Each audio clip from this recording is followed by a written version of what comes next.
Audio Jungle.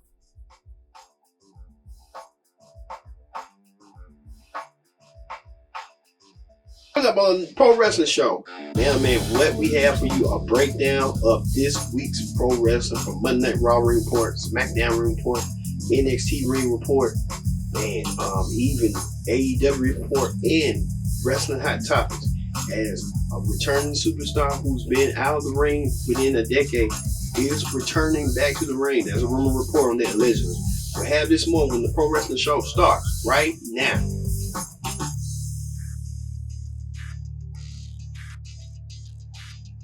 Audio Jungle. Hello everyone, welcome to the Pro Wrestling Show. I'm your host as always, Kid Mix here on this weekend. Man, we are one couple of days away from Christmas. Can you believe it? Christmas is coming in here, and we hope you celebrate the holidays with your loved ones and spend time with your family and open your gifts for Christmas and to reflect throughout the year and what's coming up for the next year and stuff. But thank you all for watching this week's Pro Wrestling Show. Use the hashtag Pro Wrestling here on Connect. And don't forget to subscribe, tell a friend, call a friend, subscribe. It's the holiday. Give us a gift and subscribe, and we'll give you the gift because we care. Wrestling matters. And thank you all once again. All right, let's get to the Monday Night Raw Ring Report. Man, oh man, Monday Night Raw kicked off with the Ring Report after the aftermath from Seth Rollins. You know Seth Rollins turned heel once again after Kevin Owens was proving his point that Seth Rollins is not there. He doesn't care about the fans. Well, that turn ends up to be true. And Seth Rollins started the show. And he talked about how, he tried his best to be a good guy and it was not falling through for him. He brought his new group of stable members, the AOP. They came out there to be the enforcers in this whole battle of wits between Rollins and stuff. Seth Rollins made it clear that he's going to get his hands on somebody tonight that the fans would not like. And he's going to make it known. See, we'll tell you later on what Rollins did and who he targeted with AOP. All right. Speaking of that, the Raw World Tag Team Champions, the OC, not the OC, but the OC, Anderson and Gallows, the best tag team in the world, went against the Raw Tag Team Champions, the Viking Raiders. And they beat the Viking Raiders by pinfall, thus might get themselves a shot at the Raw Tag Team titles down the road. So we'll see on that. Also, Eric Rowan went against a jobber and being him as the jobber was trying to look and see what was inside of his cat cage. You know how that go sometimes. Also, a vignette with Liv Morgan, former member of the Riot Squad, who's trying to do a drastic makeover. She says that she's going to destroy herself so she can show the real her that can emerge. She was in a tub, so, what's wondering with that, stuff like that. Also, Lana and Bobby Lashley coming out the win of their TLC match over Rusev in the tables match. Lana asked Lashley to marry her. Well, she asked Lashley to marry him. Well, Lana wanted him to propose to her, if you get what I'm saying. And she said yes. That's kind of corny when you think about Lana and Lashley getting married. And they should be getting married on the 30th of December. Expect Rusev to do something really crazy to stop that wedding from happening. Also, the Gauntlet match took place where the winner would meet Rey Mysterio and stuff, stuff like that. Well, Tara Cesaro beat R-Truth, shocked at that. Also, Cesaro then lost to Ricochet, who Ricochet beat Matt Hardy. So Matt Hardy's been on a losing streak. If you watch his YouTube video, it's really good, really grand, stuff like that. Roberto Carrillo beat Ricochet, and then Andrade attacked Carrillo and then gave him a DDT on the exposed concrete. So Roberto Carrillo was carried out of the ring and no bell ring, so needing no announcement that Andrade had won the match. Rey Mysterio came out there to check on Andrade, and Seth Rollins and the AOP came out of nowhere and got their revenge on Rey Mysterio because Rey Mysterio was the one who gave Kevin Owens the lead pipe, and Mysterio used the lead pipe on Lesnar. And so Seth Rollins returned the favor, and the AOP attacked Ray, and Seth Rollins did the curb stomp. And we saw next week that WWE or Rey Mysterio will defend his United States Championship against Seth Rollins. So Seth Rollins should be a good match. Seth Rollins against Rey Mysterio. Well, what? Well, but that kind of makes good logical booking when you think of it, when I broke it down. So Mysterio had the pipe first. He used the pipe. He gave it to Kevin Owens. Rollins saw it, and Rollins said, "No, I'm gonna get payback for what you did to me with Kevin Owens coming the misery with the lead pipe stuff." All right. Also, Raw newcomer is Deonna Purrazzo from NXT. Many of you may remember her from Ring of Honor, the Revival CEO. So she went against WWE Women's Tag Team Champion Asuka. Asuka did defeat her by submission. So Asuka and Becky Lynch on their pathways. Expect them to fight at Royal Rumble. And Asuka wants a shot at could be Raw Women's Champion down the road.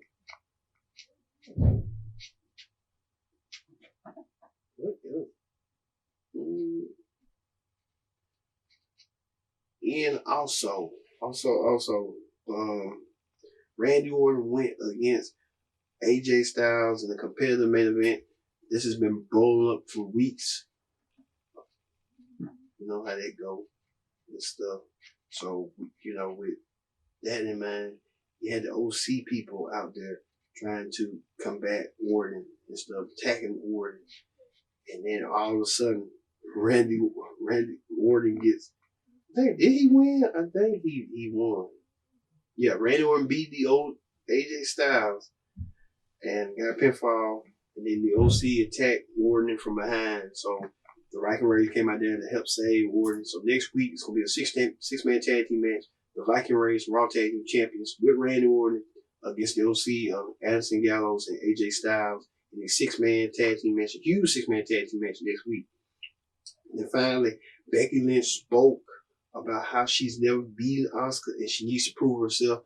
So that's what it comes in determined to fruition on that. So now there you go.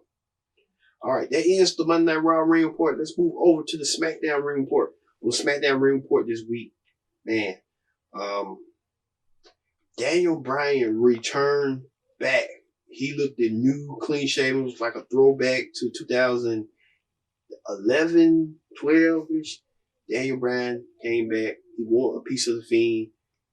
Miz came out there, said he didn't like Daniel Bryan, but he understands, and he wants a piece of the Fiend. And then King Corbin came out there with Dolph Ziggler, or King Corbin by himself, really, to bash both men. He won a title shot and said they're not good fathers. And then that would anger them. And then the Dolph Ziggler came out there, attacked both of them, laid them both out with Braun Strowman. So Strowman, keep in mind, Strowman would team with Dolph Ziggler against the Miz and Daniel Bryan. Now, we know Miz and Daniel Bryan had their differences in the past. Could they work those differences out for just one night only? We'll see on that.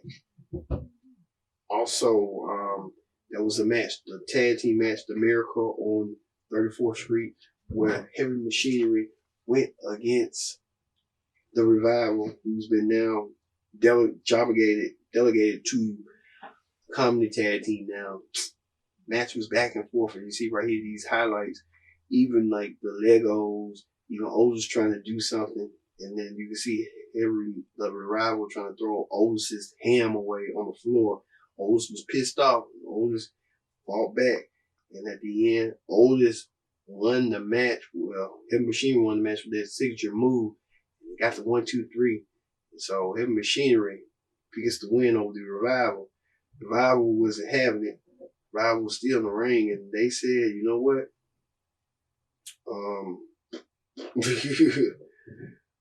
You know how they go. Rivals, Elias interrupted them and said something about them. But at the end, backstage, Otis is developing a relationship with Mandy Rose. So I think they just using that since when they had on the bump and stuff. So Mandy was okay. Otis hugged her, and Otis had all his sweat on Mandy's outfit.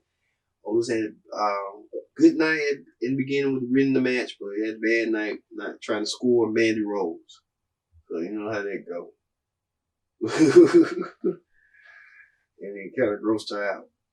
Also, Braun Strowman won the Intercontinental Championship match for Secret Santa, but Sami Zayn backed out. Sami Zayn was saying that, Braun supposed to be Secret Santa, but that just didn't turn into fruition.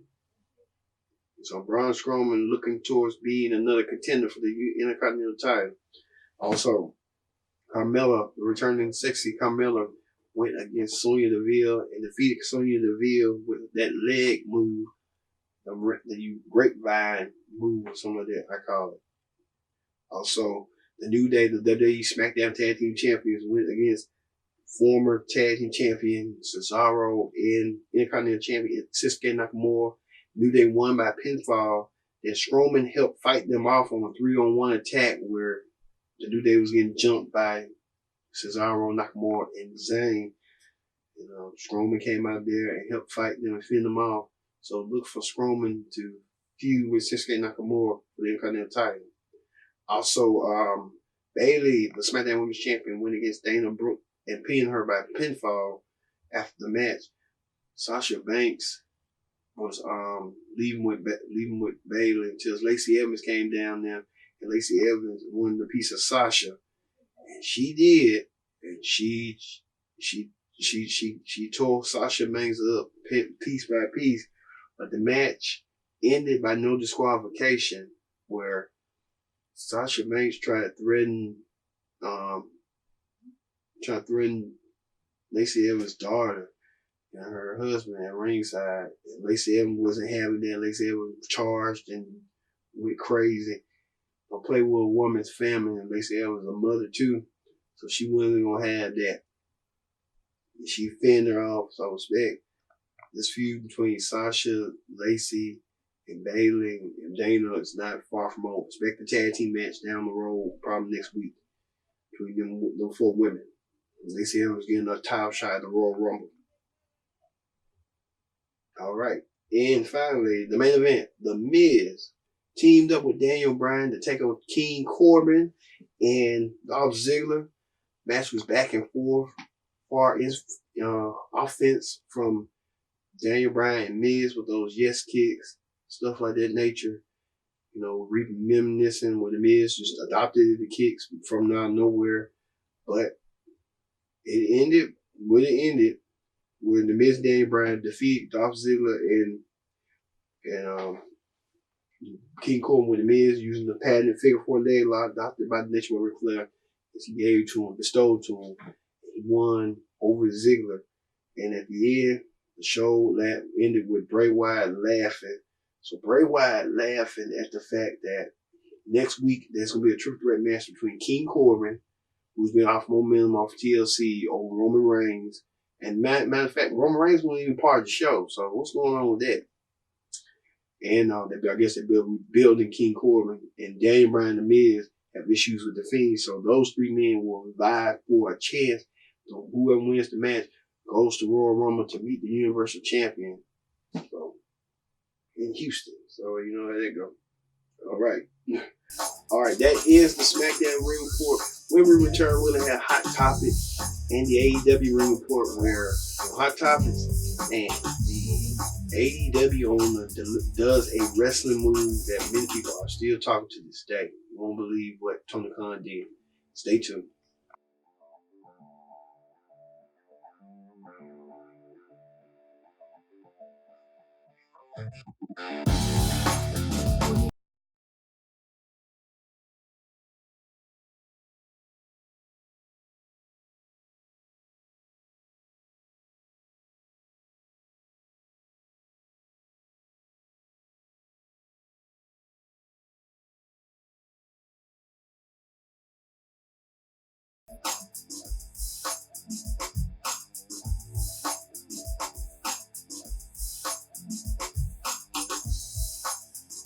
Back to the Pro Wrestling Show. I'm your host as always, Kendrick here. Glad you can join us here.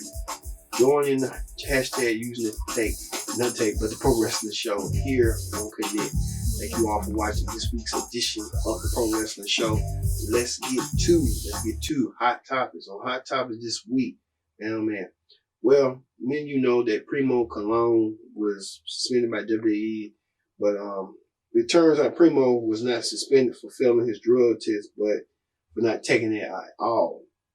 Well, he clarified that he's been in Puerto Rico and the WWE wanted him to fly to America to take the test. He offered to take it in Puerto Rico, but nobody got back to him about where, and 2 months later, they just failed him for not taking the test. So it's a word of words. I don't know what this is going to go to down the road with that. So I guess Primo's saying he's fed up with WWE and the rest of WWE fed up with him. Let it go. Also, the New Day, the Street Profits, and Dana Brooke, they all have signed contracts, extensions. So all of them will be signed up to 5 years. The New Day's deal is totally new, where each member of New Day sign an extensive 5-year deal with everyone making the same. I don't have a problem with everyone making the same, and that's they want to do is unite front as a brotherhood. That's fine right here. And they reported that, Kofi reported that on the podcast this week. Well, hey, my opinion is Kofi, like Booker T said, Kofi should be the one making the most, because Kofi, look at Kofi's highlight. Kofi been WWE champion, so that gives him another high up. But for Kofi looking out for them, his brothers, it's good for them getting the extra raise. But I would want them to prove themselves and say, hey, y'all been WWE champion. Many people thought Big E was gonna be the breakout star, but it turned out to be Kofi Kingston. So let it go. Also, signing the contracts. Josh Matthews, he signed a contract in Impact Wrestling, so he re-signed with Impact Wrestling to be his lead commentator for quite a while. So Josh Matthews ain't going nowhere, but I feel like he needs somebody that be under him that can be commentator. With Impact down the road, but Impact just that they wasn't like what they once were, back in the day. Speaking of Impact hit a big milestone this week when they hit the 3 million mark on YouTube. Impact released, give to his fans what did Impact give their fans? The pay-per-view Destination X, so they gave them that. And more announcers to come. Announcer Tony Schiavone believes Eric Bischoff was hired to be fired by Mr. McMahon for Mr. McMahon's sick pleasure. Well, Schiavone made that claim on his podcast, What Happened When, that he believes that, that had happened. Well, we don't know that's proven to be true, but, there is theories on that because Schiavone believes that the NWO was announcing the WWE Hall of Fame without its creator, Eric Bischoff, who joined the NWA, like Hogan, Hall, and Nash were core members of the group. And X-Pac, he wasn't barely in the group while they getting inducted, but each his own. But I feel like what Schiavone is saying, like, hey, Bischoff should at least get in the Hall of Fame. He's in good graces with them, but the people saying on Fox that the Fox side people saying that Bischoff didn't live to the end of the bargain and stuff. That's what they wanted, but we'll never know. It might never come out till down the road. Congratulations to Sunil Singh and his wife welcoming their first child. Sunil Singh, one of the managers of Jinder Mahal, welcomed their first child, so he's happy and elated. Also, another writer emerged in WWE, former writer, the former lead writer of WWE, Vince Russo, believed Mr. McMahon did not get Stone Cold's Steve Austin's personality at first. Well, Russo said this on Talk Is Jericho, on Jericho's podcast, that, hey, just Stone Cold was getting over being himself. But Mr. McMahon felt like Stone Cold needed a mouthpiece, and he did not need him to speak. That 70s miss, like you kind of like you're speaking, but you're not speaking. You know how that go, stuff like that. You know how that is. Speaking of that, Mick Foley, the hardcore legend, the WWE Hall of Famer, praises NXT Women's Champion, women's title match between former champion Shayna Baszler and what's her name? Hey, what's that girl name? Rhea Ripley, the new champion. So it's good. We'll say that's good to hear that. Also, Edge. There's been reports Edge, WWE Hall of Famer, is set a return at the Royal Rumble. So Edge likely could possibly make a WWE return. It's nearly been about almost 8 years since Edge been wrestling.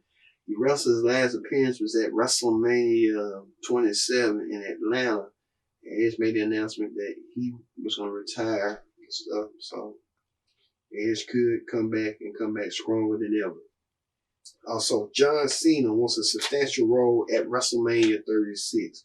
We don't know what that could be. John Cena wants a role at WrestleMania 36. It could be possible that Cena, since WrestleMania 36 is going to be in Orlando, Tampa, I meant to say, Cena wants that role very strongly. He feels like he can do so and stuff like that. But we'll see with John Cena. And what match do you believe John Cena can fight? Who he can wrestle? Could it be Seth Rollins again? Could it be Drew McIntyre? Could it be anybody that's known in the WWE roster? And finally, AEW owner Tony Khan delivers a Stone Cold Stunner. Watch this. All right, you sorry that Tony Khan delivers a Stone Cold Stunner out of nowhere. Wow, Tony Khan just full of surprises. He stunned Sean Spears. I don't know what they're getting to with that, but hey, it's something for them to talk about and stuff. All right. That is the Hot Topics report. Let's move back to the Wednesday Night War. All right. Then you know that Wednesday Night War, that AEW lost again in the second road to NXT. NXT had it all. And I'll tell you what NXT did. NXT started off with Adam Cole retaining the NXT title from Finn Balor due to part of Johnny Gargano returning to cause a distraction. Gargano getting revenge after Balor had turned on him a couple months ago, and so he wanted to return the favor. And so see these men go after each other probably at the NXT Portland show in February. Also, Damian Priest defeated Killian Dane by pinfall. Cameron Grimes beat Kushida by pinfall. Io Shirai beat Santana Garrett by pinfall.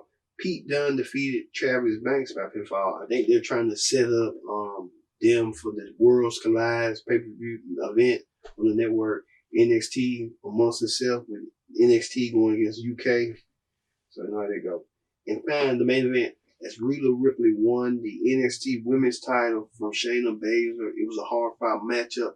Rhea Ripley, many people thought Rhea Ripley was going to give in, but she mustered up her courage and did a huge top rope move and delivered and slammed her down, won the NXT Women's title.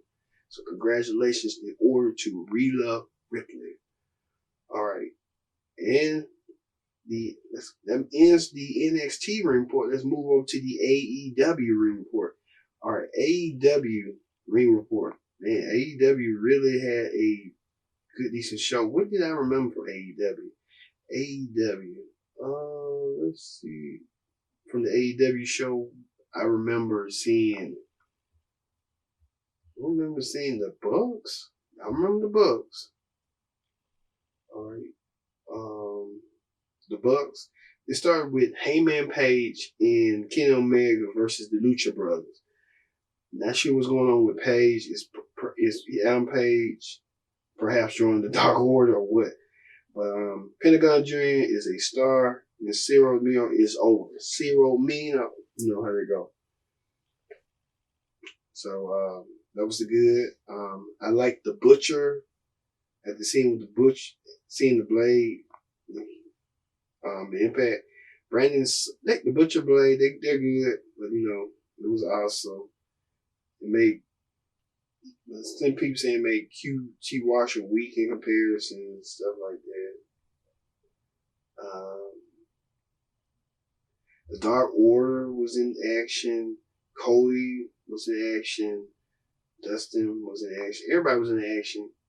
It was a so show. It wasn't, you know what I'm saying? It wasn't that show that gave you enough. And I think then you saw Brandy Rose trying to trying to convince someone to join in this group, and it wasn't doing so well for her and stuff like that. You know, in terms of stuff that made sense. So Chris Jericho came out there and he went against Jungle Boy in a good match, a good match, 10-minute match where Jungle Boy made him look a star. Jungle Boy proving himself with his family at ringside. Jungle Boy lasted, and expect Jungle Boy to get a world title shot. But Jericho gave,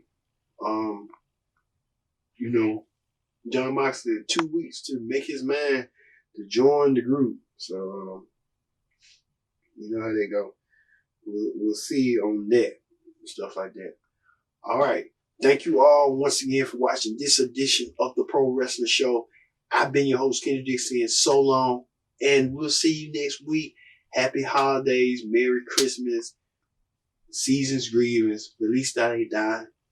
I've been your host, Kenny Dixon. Enjoy the holidays, spend time with your family, and we'll see you next week for a New Year's edition. And the year-end edition of the Pro Wrestling Show, we're going to have a whole bunch of awards to give out. So we'll see you next week. See you later.